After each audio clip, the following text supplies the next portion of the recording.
Hello everyone, welcome to my YouTube channel study 24/7।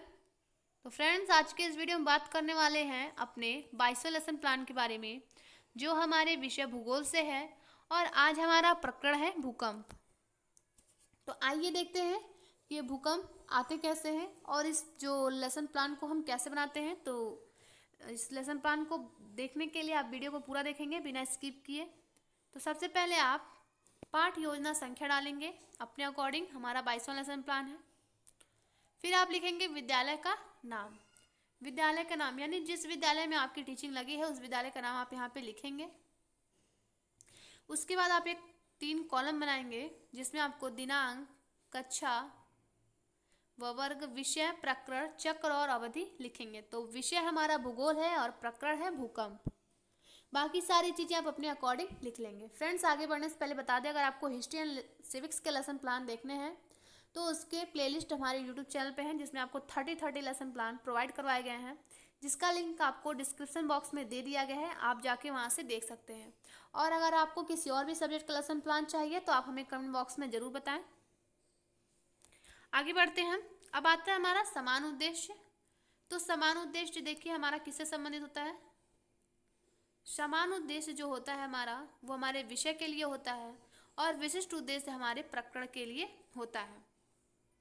जैसे कि देखिए, जो समान उद्देश्य होता है विषय के लिए होता है, और जो विशिष्ट उद्देश्य होता है वो किसके लिए होता है, प्रकरण के लिए होता है। तो समान उद्देश्य हमारा सभी लेसन प्लान में नहीं बदलता है, क्योंकि विषय हमारा वही रहता है सभी लेसन प्लानों में। परंतु जो हमारा विशिष्ट उद्देश्य होता है वो प्रकरण के अकॉर्डिंग बदलते रहता है, क्योंकि प्रकरण हमारा सभी लेसन प्लान में अलग अलग होता है। तो समान उद्देश्य अगर आपने नहीं लिखा है तो आप हमारा पहला वीडियो देख सकते हैं, जिसमें आपको समान उद्देश्य के बारे में बताया गया है।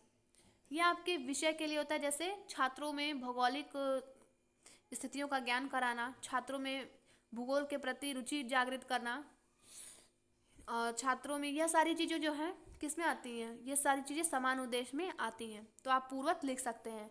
आपको सभी लेसन प्लान में समान उद्देश्य लिखने की आवश्यकता नहीं है, आप पूर्वत लिख सकते हैं। फिर आता है विशिष्ट उद्देश्य। तो विशिष्ट उद्देश्य के तहत आपको कई बिंदु देखने को मिलते हैं, परंतु मुख्यतः आपको 3 बिंदु ही पढ़ने हैं या लिखने हैं, जिसमें पहला होगा आपका ज्ञानात्मक उद्देश्य, दूसरा बोधात्मक उद्देश्य और तीसरा होगा हमारा क्रियात्मक उद्देश्य। ठीक है फ्रेंड्स, तो नाम से ही पता चल रहा है ज्ञानात्मक उद्देश्य, यानी इसमें ज्ञान की बात की जाएगी छात्रों के। तो देखिए, पहला बिंदु, छात्र भूकंप के बारे में ज्ञान प्राप्त कर सकेंगे। दूसरा, छात्र भूकंप के उत्पन्न होने के कारण जान सकेंगे। ठीक है। दूसरा है हमारा बोधात्मक उद्देश्य, यानी बोध। बोध मतलब होता है समझना, यानी इसमें छात्रों के समझने की बात की जा रही है। तो बोधात्मक उद्देश्य का पहला बिंदु है छात्र भूकंप के बारे में प्राप्त ज्ञान को समझ सकेंगे। दूसरा, छात्र भूकंप के कारण व लाभ हानि का अपने शब्दों में व्याख्या कर सकेंगे।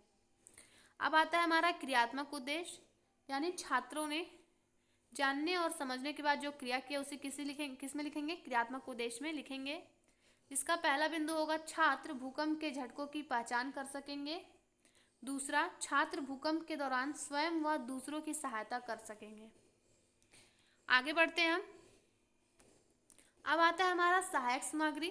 तो आपको जैसा कि बताया है, आपके जो प्रकरण से संबंधित जो सामग्रियां होती हैं किस में आती हैं, सहायक सामग्री में आती हैं। जैसे कि ये देखिए, आपका जो प्रकरण है अगर आप उससे संबंधित चित्र ले जाते हैं या चार्ट ले जाते हैं या चौक, डस्टर, पुस्तक, ये सारी आपकी किस में आती हैं, सहायक सामग्री में आती हैं। तो यहाँ पे देखिए, कक्षोपयोगी सामग्री, लपेट, श्यामपट्ट आदि, ये सब किस में आते हैं, सहायक सामग्री में आते हैं।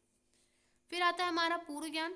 तो आपको पता होगा कि आपका जो प्रकरण है उससे संबंधित ज्ञान छात्रों को पहले से होता है कुछ थोड़ा बहुत, जिसमें आप लिखेंगे छात्र भूकंप के बारे में सामान्य जानकारी रखते हैं, क्योंकि सभी छात्रों को पता होगा कि भूकंप किसे कहते हैं, भूकंप आता है तो क्या होता है। ये सारी चीज़ें बेसिक नॉलेज सब बच्चों के पास होती हैं। उसको एकदम पूरा जो आपका जो प्रकरण है उसको डीप पढ़ाने का है, तो आप डीप उसमें पढ़ाते हैं। वैसे छात्रों को तो पूर्ण ज्ञान रहता ही है। अब आता है हमारा प्रस्तावना प्रश्न। तो आपको बता दें, प्रस्तावना प्रश्न से ही लेसन प्लान की शुरुआत होती है। तो प्रस्तावना प्रश्न को ऐसे आपको बनाना है कि वह सरल हो, क्रमबद्ध हो, स्पष्ट हो, और छात्रों के पूर्व ज्ञान और वर्तमान ज्ञान से संबंधित हो, और जो आपका ये प्रस्तावना प्रश्न है उससे आपका प्रकरण निकल सके, छात्रों द्वारा आप अपना प्रकरण निकलवा सके। आप ऐसा कोशिश करेंगे कि आपका जो प्रस्तावना प्रश्न है ऐसा हो कि छात्र उसका जवाब दे सके और आपका प्रकरण बाहर निकल के आ सके।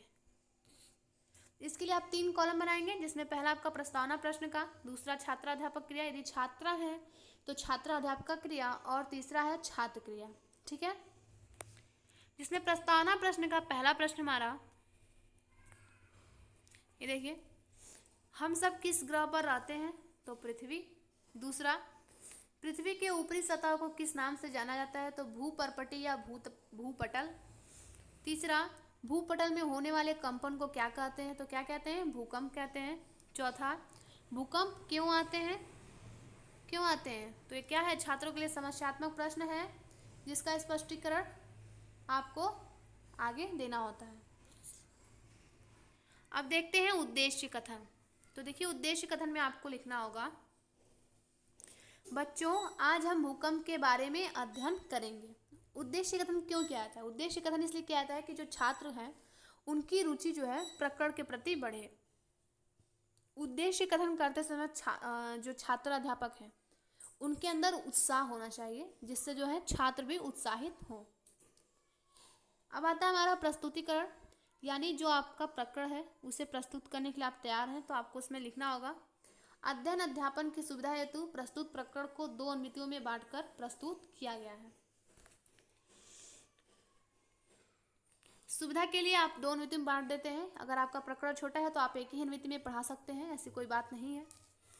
प्रथमानुमिति ब्रैकेट में भूकंप, 4 कॉलम बनाएंगे आप, जिसमें पहला होगा शिक्षण बिंदु, दूसरा छात्राध्यापक क्रिया यदि छात्र है तो छात्राध्यापक क्रिया, तीसरा छात्र क्रिया, और श्यामपट्ट कार्य चौथा हमारा।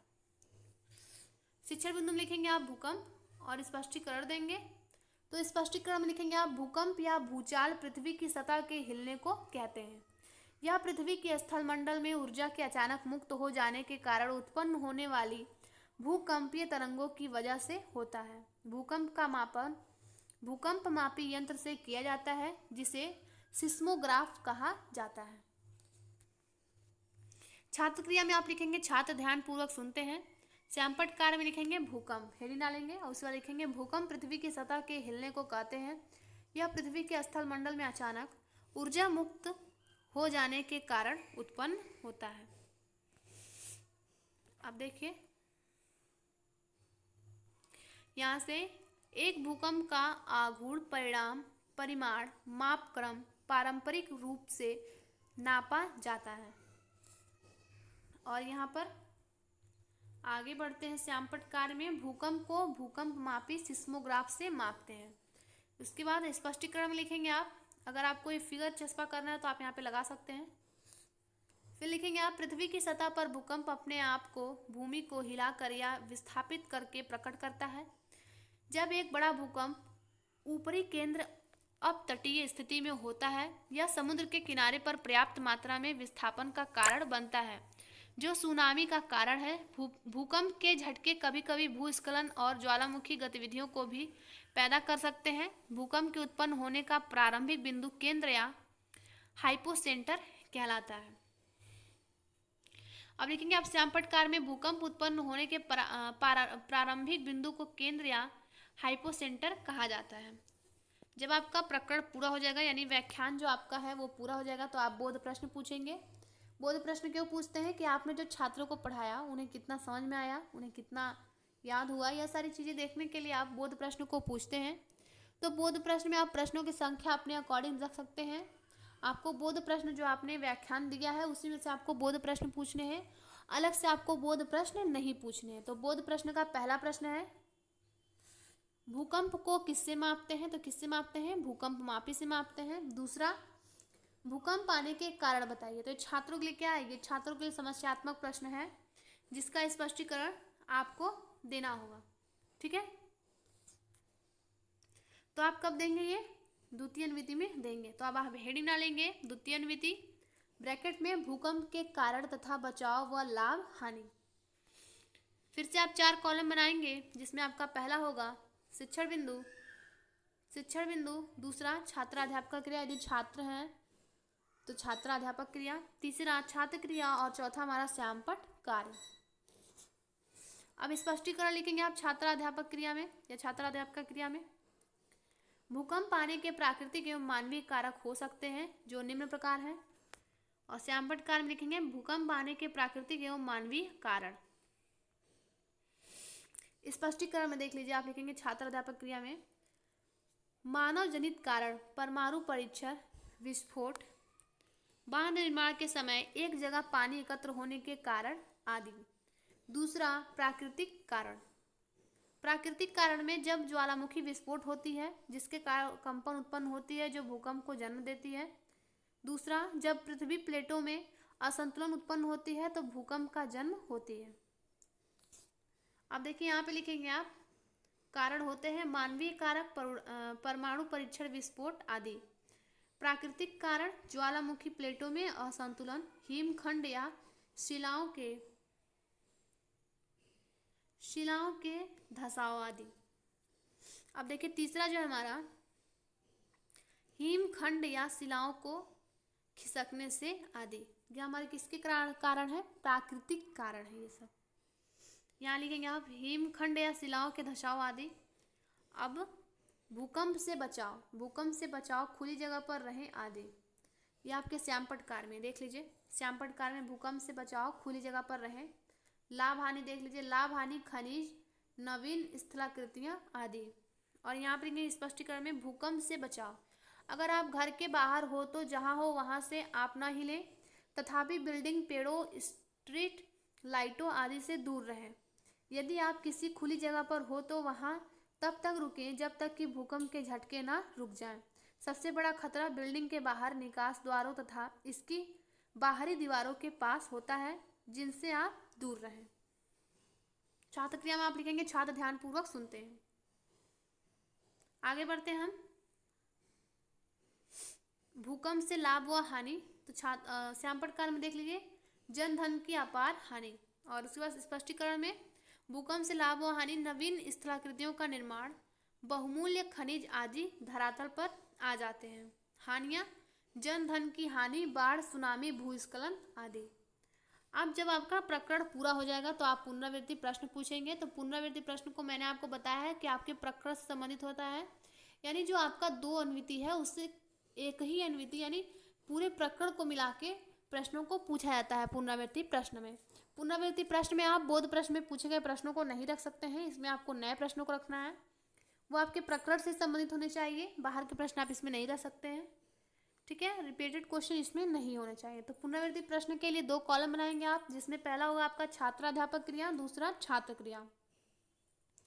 तो पुनरावृत्ति प्रश्न का पहला प्रश्न है भूकंप से आप क्या समझते हैं? तो छात्रों का उत्तर है भूपटल में होने वाले कंपन को भूकंप कहते हैं। दूसरा प्रश्न तटीय इलाकों में भूकंप के कारण और कौन सी आपदा आती है? तो सुनामी आती है। तीसरा भूकंप उत्पन्न होने के मानवीय कारण बताइए? तो परमाणु परीक्षण, विस्फोट आदि। चौथा प्रश्न भूकंप से बचने के उपाय बताइए?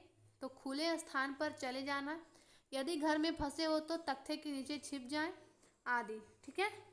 अब आता है हमारा गृह कार्य।